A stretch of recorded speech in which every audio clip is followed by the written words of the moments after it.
ridden a motorcycle for more than 30 years. Right. 30,000 kilometers after 30 years. Soil is the largest living system. This is a kind of a murder of life. I liked when you used the word of murder. People are saying war on climate change. Right. Climate change is bad enough. We don't need a war on top of it.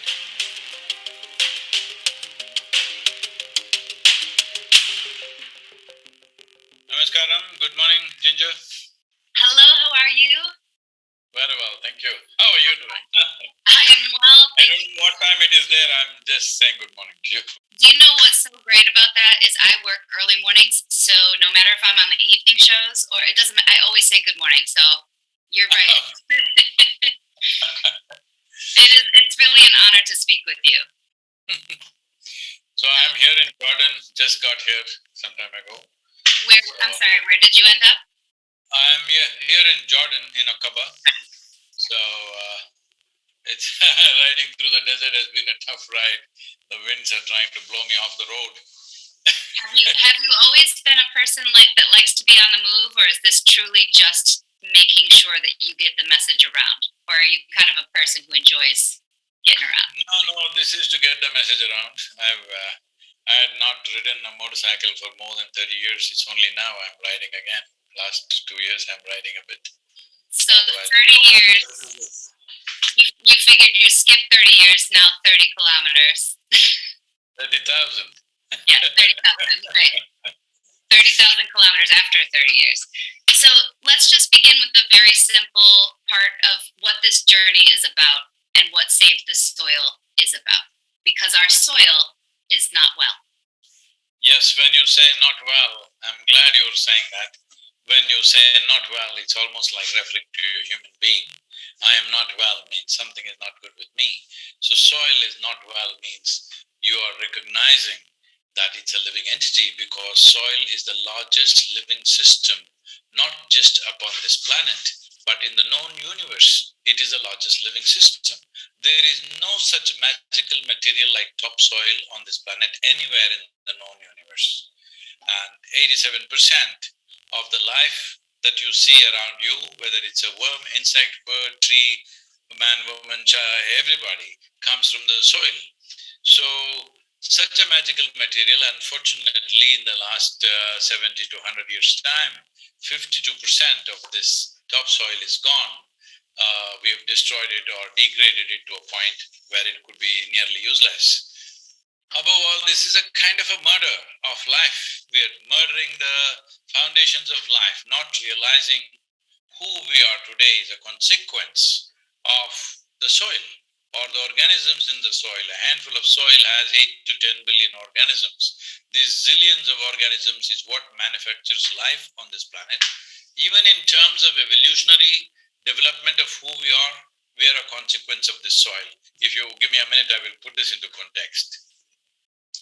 See, nearly a billion years ago, before this phenomena called photosynthesis started, what photosynthesis means is plant life learned how to cook their food by using perpetual energy of the sun.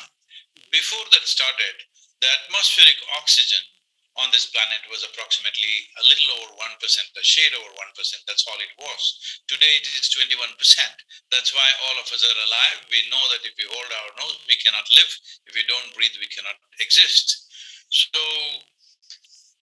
photosynthesis has been the basis of enhancement of oxygen, and that is the basis of all the complex life on this planet. There are many other aspects to it, but this is one key element. But in the last 1,000 years, we've brought down the photosynthesis on the planet by 85%. 85% drop in photosynthesis. What's our plan for life? It's really ridiculous. So, yes, please. I was going to say, so that I liked when you used the word of murder, to murder the soil, because I typically use the word bastardize, but murder is more correct because sometimes you cannot bring it back, or there isn't an easy way to bring it back, but there actually is, right?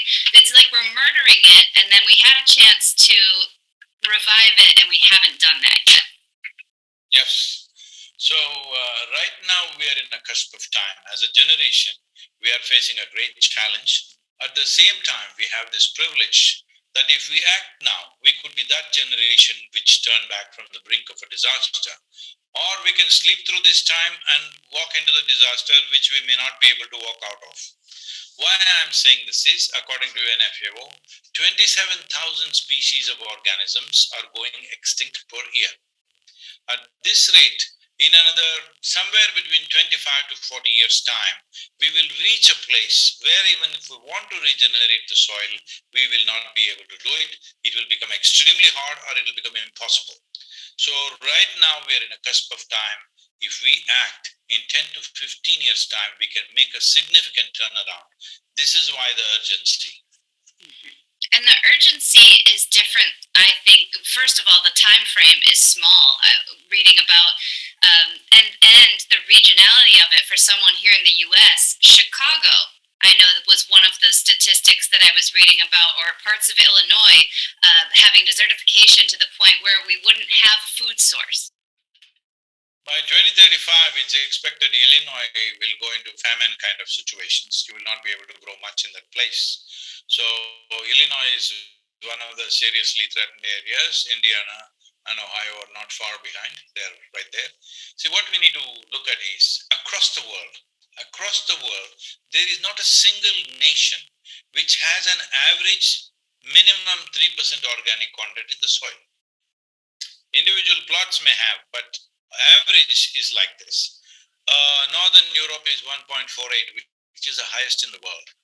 Southern Europe is 1.1%. India is 0.68%. Africa is 0.3%. And that is almost near desert. United States is around 1.25 to 1.3%. Most of the South American nations are also suffering this. Because of forested land, the average is working out reasonably well. But otherwise, if you just take the agricultural land, South America also as a continent is pretty bad. So not a single nation has a minimum organic content needed. So this is a global crisis. This is not one nation. This is also one thing everybody should understand. When it comes to soil, when it comes to soil organic content or soil ecology, our national boundaries mean nothing because organisms thrive as one whole life system. It is in human minds that this is my piece of land, that is your piece of land. We've cut the planet as if it's a cake, that you can have one piece and I can have another piece. For administrative purposes, yes, we may divide the world. But if we believe these divisions are absolute, then you know how much damage we have caused to each other, how many wars we have fought in the name of nationality, race, and religion, because constantly we are looking at what is the difference between you and me. I'm only scared we will not start a gender war. It should not come, because even that we are talking as if we are separate species. And every point of difference, we are enhancing the points of difference. It is very important at a time like this, when humanity is so empowered and so capable, we find points which are common to us, a common ground, a common factor among ourselves. If we do not understand what is that all unifying cosmic consciousness, at least we must understand all of us come from the same soil. We are thriving on the same soil. When we die, we go back to the same soil. When the soil is stripped, the food is stripped. Our content of our food, on top of not being able to potentially grow food, but the actual content of the food has changed, right? Yes. The micronutrient levels in United States from early 20th century to now has dropped nearly 90%. So as I've been speaking about this, the statistics show that in 1920, if you ate one orange, what nutrients you were getting from that. If you want to get the same thing today in 2022, you need to eat 8 oranges. Have you on any day eaten 8 oranges? No. Wouldn't be able to do that. The fiber alone and the water content probably couldn't fit. So.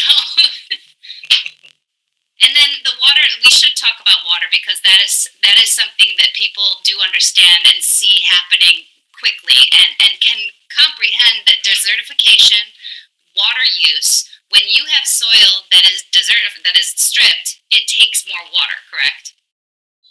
See, right now, nearly 67% of the world's fresh water is used for agriculture. In India, 84% of the fresh water is used for agriculture. But we have demonstrated this clearly in with our farmers, where about 130,000 farmers we have converted into regenerative agriculture, which we call as tree-based agriculture. Here, if you raise the organic content to 8 to 10%, your irrigation requirement will come down to 30% of what it is right now. If you're using 100 liters of water, it will come down to 30 liters. This is very, very important. I'm glad that you raised that question, because it is estimated by 2032, 3.5 billion people will be water stressed on the planet. And this will be a major cause of migration. And it is expected between 2032 to 2035, 1.2 billion people will migrate, unplanned forced migrations. Unplanned forced migrations cause enormous suffering to people, especially women and children take the brunt of that suffering. The brunt of that exploitation that happens out of that unplanned and forced migrations is mainly taken by the women and then the children. So it's extremely important that people stay back where they belong. And if enough food is growing there, if the soil is rich and the water content in the soil is rich, if the humidity is high in the soil and the humus is high in the soil, people will stay there if food is growing. Right now, when lands have become like desert, when there is no hope of finding food, naturally they move somewhere. Mm-hmm. Now, I grew up on a small farm, and I was fortunate enough to compost, was just a normal part of our life. Then I moved to a city and got to see how most people live. And now I'm back outside of the city, and my children were composting. But I do realize that my individual action means nothing compared to a vote or a vote for with my dollar. I mean, at the end of it, people who are living in these cities that you are going around and speaking to, what do you tell them to do? Because we have to have societal change and policy to make this happen. It is agriculture, number one. 70% of the world's lands are agricultural lands. So the problem is there. To provide food for 8 billion people is not going to happen out of any rich kitchen garden. All right? Definitely you growing a little bit of your own food is a wonderful, wonderful thing to do. No question about that. But that's not a solution. Solution will happen only when it is enshrined in the policy. What should be the quality of the soil that you do? Because we are focusing on agricultural soil, because it's fashionable to talk about rainforests. See, rainforest doesn't need you. If you keep out of it, it'll be fine. It's as simple as that. But agricultural land is part of our food system. It is a part of our economic system. And this is the only piece of geography which is tended to by human hand every day. Men and women are working on this every day. If you can't fix that, how will you fix the rainforest or the ocean or something else? This is a place where every day human hand is on it. This is what we need to fix, and because this is also connected to our nourishment and economic well-being of any nation. So how do I do it? I vote, right, for people who will make soil a priority, I assume, but it feels very, okay, I'll talk about it, I love it, this is important to me. It's purchasing, right, the purchase power, voting with your dollar of who's doing it right, or shopping from people who are doing it right. But what can someone do coming away from this right now? See, as a citizen of a democratic nation, there are things that we need to understand. Suppose you were the president of your country and you are given a 4-year mandate. Tell me, would you take up something which will take 15, 20 years to yield results, or would you try to do things which will bear fruit in 4 years or 5 years or something? Naturally, it is so. This is the case with every country. Political leadership is aiming to do something within the mandate period. They won't think too far off, because in every country resources are scarce. Once you do something long term, short term things will suffer. And unfortunately, the citizenry in the world have been so short termish that if some leader comes and thinks long term, next time is always voted out. This has been the case. So this is what I'm trying to change. 3 to 4 billion adults means nearly 60% of the voting population on the planet should express their concern about soil, about long-term well-being of our nations, long-term well-being of our children, future well-being of future generations. We must express this. So This is the first time something like this is possible because now you are on the television, there are people on social media. This is the first time you can sit in your chair and talk to the whole world. Never before in the history of humanity such a thing was possible. When we have these capabilities, when we have these technologies and platforms to do this, if we don't do it now, if we do not manifest what we want in this world now, it simply shows that we don't care enough. So I thought before, I've been talking about this for the last 30 years, everybody claps their hands and says, Sadhguru, what you're doing is fantastic, wonderful work, and they go to sleep. Yeah. So I thought I need to do something to wake up everybody at the age of 65. 30,000 kilometers is not a joyride. But I thought I need to do something. I need to risk my life, otherwise people won't sit up. Now they're sitting up. I wanted 3 to 4 billion. It is only day 45, and approximately from the numbers that I'm getting, we could have instigated or inspired nearly 1.2 to 1.3 billion people talking about soil, and almost every other government has started talking about soil. In COP15, the main theme is soil this time. Not just that, in the World Economic Forum, we've got soil meetings going on. In the Economic Forum, soil was impossible, but this time there is space for soil in the Economic Forum. The narrative is changing. This is how human beings work. First, we need to think differently, then we need to feel for it, then we need to make systems for it, and then action. We must be patient enough to make that happen. Now, we replaced microorganisms and the basis of what biodiversity on a farm was with machine and chemical. Is it wrong of me to think that we're also going to have to, after we think and then start taking action, fight a bit against an entity that has very, very, big stakes in their companies making money off of the way that we do agriculture right now? See, if you fight, they will fight back. This is the nature of human beings, especially when their commercial interests are involved. Mm-hmm. But instead of that, if you give them incentives to transform their businesses, they will transform their businesses. There is no need to beat down any business. Right. If some businesses are not suitable for our times, we must transform the business. Transformation will not come easy. It costs money. It takes time. Give them the time and the money. They will transform themselves. Why will they not do it? So first thing is give the incentive to the farmer. The thing that I'm saying right now is there are many nations, and like for example, European Union has worked out a very comprehensive plan for their common agricultural policy. I've been looking at that. What I see is it is too complex ever to become a full-fledged reality because too many things are involved. Like you said, people are thinking about fertilizers. Reduce the fertilizer, reduce the pesticide. For such people who are sitting in urban centers and thinking of organic farming and this farming, let me put it into context. If we take away all fertilizer and pesticide today from the world, our food production could come down to 25% of what it is right now. That will be a mega disaster that we can't fix. We cannot afford that. So how to reduce this? If you enhance the organic content, the use of fertilizer will start sliding down naturally. See, fertilizers cost a certain amount of money.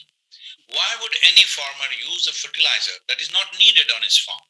He will naturally start reducing. But I am never telling them don't use it because from field to field the soil is different. Different soils may need different amount of chemical additions, whatever. But if the soil is rich, the need for chemical will start coming down. This is the way to go. It is very important that we don't start a fight. There are enough fights going on in the world. Because when we say climate change, people are saying war on climate change. Right. Climate change is bad enough. We don't need a war on top of it. People are angry on the streets and shouting. If you're getting angry, obviously you're causing global warming. Yes. Well, I like that. I like to think of an incentive does make sense to incentivize to reduce tilling. There are so many things that you could make incentive, but that's also going to have to come from policy. It has to come from policy. See, If let us say you have a certain piece of land and I have my land, both of us are keeping our land really wonderful. What is the guarantee the next generation will keep it well? Unless it's enshrined in the policy. The simple thing I'm saying is this. If you have 10,000 square feet of land in your city, you cannot build 10,000 square feet of building. There is a law. You can build 6,000, 7,000. You have to allow some space for yourself, your neighbor, something. But if you have 100 acres of land, you can plow every inch of it, turn it into a desert in 10 years' time. There is no law. Nobody will ask you why you did this. I'm saying if you own agricultural land, you must keep the organic content at the minimum level, which is 3%. Because soil is not our property. Soil is a legacy that's come to us from previous generations. Passing it on as living soil is most important and a fundamental responsibility that we owe to future generations. But today some generations are calling themselves Generation Z. That scares me. It sounds like the last generation. The last one. Z means what? We go to Alpha after. Thank you so much for this. Let's make it happen. Ninja, we must make this happen. You're in the media, you must raise the pitch, because right now, as a citizen of a democratic country, our voice is the most valuable thing. We must voice our concern, not in anger, not in resentment. This is an expression of our love and responsibility for the life that we are, and the life that is around us, and the future life that must be on this planet beyond us. Thank you very much. Thank you. I think that this soil is the one that could get us through, because I was saying to your colleagues. This is a unifying factor also for us as yes, human beings. It is. And I've seen it, and even across our party, the stories I've told. I went to what I would call a soil sermon about 6 years ago in Texas at a cattle ranch, and that really opened me into the world of seeing. And these were from folks who would not usually be in a story that I was doing about environment and climate change. And it was a really beautiful moment. I think soil is maybe one of those topics, and obviously incredibly important, but perhaps one that does unify. In this 45 days of ride across Europe, everywhere, people's response has been nothing short of spectacular response. And most agricultural ministries and others met us, and 11 of these governments have signed MOUs with us. That means the narrative is shifting within the agriculture ministries, and above all, they're beginning to recognize soil as a living entity, which is the most important thing. So we are moving in that way, but we must understand something of this scale will not change overnight. We must keep the throttle on till it is done. Please be with me, and let's make this happen. Thank you. Stay safe on the road. Enjoy the rest of the process. Thank you. Thank you very much, Jinja.